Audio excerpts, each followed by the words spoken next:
Buenas, mi tema a exponer es el neoclasicismo.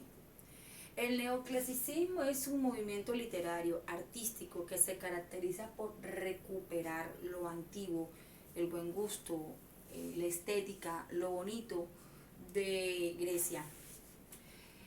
Ella trata de reflejar lo estético, el buen gusto.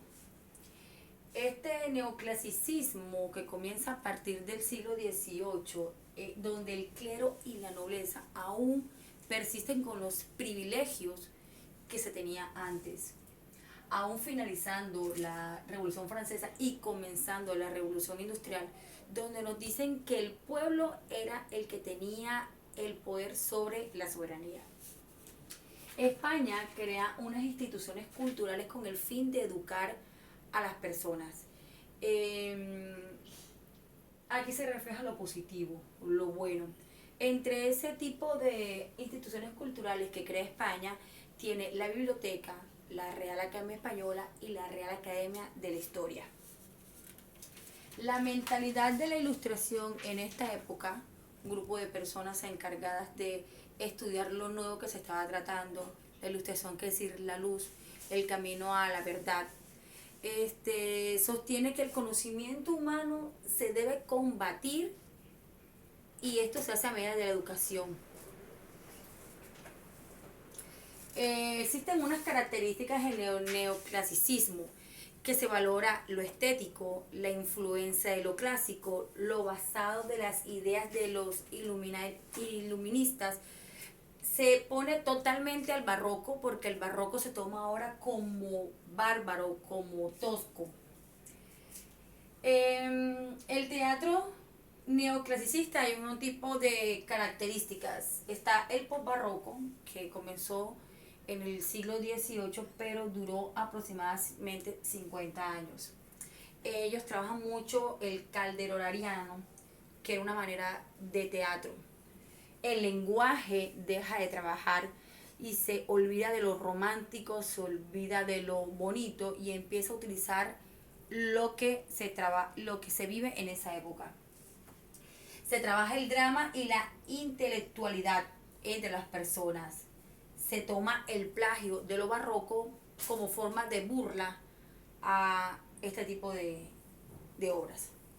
Algunos, sin embargo, querían lo tradicional, porque les gustaba lo bonito y todo esto que se estaba trabajando, pero la idea del neoclasicismo, de este tipo de teatro, es que se mueva o que se influya una nueva especie de concepto del buen gusto, de la estética. El teatro genuino neoclasicista, a partir del siglo XVIII, como les hemos dicho, empieza en el probarroco. Se denomina neoclasicismo porque es lo nuevo de lo clásico y dura a partir de 50 años. El lenguaje cambia, pierde la identidad del drama y se vuelve más a lo antiguo o de lo que trataba España de recuperar, que era lo clásico de Grecia. Nicolás de Maratín, con su obra La Fiesta del Toro en Madrid, impulsa este nuevo teatro con orientaciones francesas y obtiene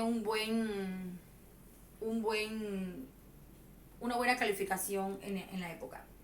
Vicente García de Huerta, con su obra Raquel, es el primero que inicia o que logra un gran neoclasismo del teatro, puesto que él logra unir el drama con la tragedia, con su novela Raquel, con su obra Raquel. En esta obra, que se caracteriza porque una mujer judía es amante de una burguesía, de un personaje de la burguesía, y ella ayuda a los judíos, pero va en contra del cristianismo. Después viene Leonardo Fernando de Maratín, que ya es uno de los personajes que va creando el nuevo teatro. puesto que él orienta o él se enfrasca en el teatro con un orden, con una sensatez. Él tiene una obra que se llama Las Niñas, El sí de las niñas, donde este tipo de obra trata de cómo educar o cómo se estaba educando a las niñas en esa época.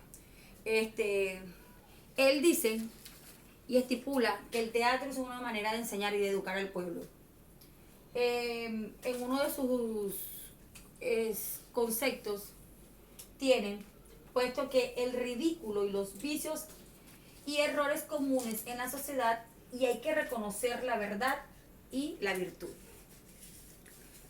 El teatro en Colombia comprende entre el siglo XVII, siglo XIX y el siglo XX.